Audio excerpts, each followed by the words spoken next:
Recent ఇయర్స్లో world మొత్తం discuss చేసిన నేమ్ జెఫ్రీ ఎప్స్టీన్. ఆయన January 20, 1953లో జన్మించాడు. ఈయన ఒక అమెరికన్ బిలీనియర్ ఫైనాన్షియర్. ఎప్స్టీన్కి పొలిటీషియన్స్, బిజినెస్ లీడర్స్, రాయల్టీతో ఉన్న సెలబ్రిటీస్తో స్ట్రాంగ్ కనెక్షన్స్ ఉండేవి.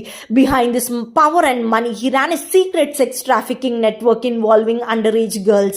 ఈ కేసులో ఎప్స్టీన్ ఫైల్స్ అనేవి చాలా ఇంపార్టెంట్. కోర్ట్ డాక్యుమెంట్స్ కానీ, ఈమెయిల్స్, టెస్టిమనీస్, ఫ్లైట్ లాగ్స్ కలిపి 300 GB పైగా ఇమేజెస్ అండ్ వీడియోస్ ఉందని చెప్పారు.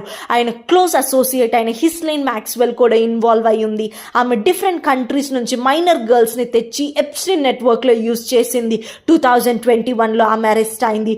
డాక్యుమెంట్స్లో చాలా మంది ఫేమస్ నేమ్స్ వినిపిస్తున్నాయి, like Prince Andrew, Bill Gates, Elon Musk, Modi, Stephen Hawking, Peter Mandelson etcetera.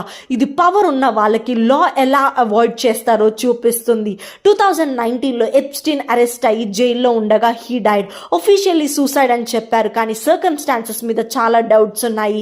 Epstein ఆయన ప్రైవేట్ జెట్ని యూజ్ చేసుకొని పొలిటీషియన్స్, సెలబ్రిటీస్, బిజినెస్ మెన్ని ఒక ప్రైవేట్ ఐలాండ్కి తీసుకొని వచ్చేవాడు.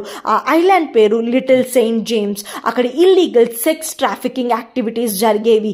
ఈ కేసు ఎక్స్పోజ్ చేస్తుంది, పవర్ అండ్ మనీ ఉన్నా కూడా క్రైమ్స్ అనేవి ఫర్ ఎవర్ హైడ్ అవ్వలేవు. జస్టిస్ అనేది అందరికీ equal. Thank you for watching this video. మీకు గనక ఈ వీడియో నచ్చినట్లయితే లైక్, షేర్, సబ్స్క్రైబ్ చేయడం మర్చిపోకండి. See you in next video. Until then take care, bye.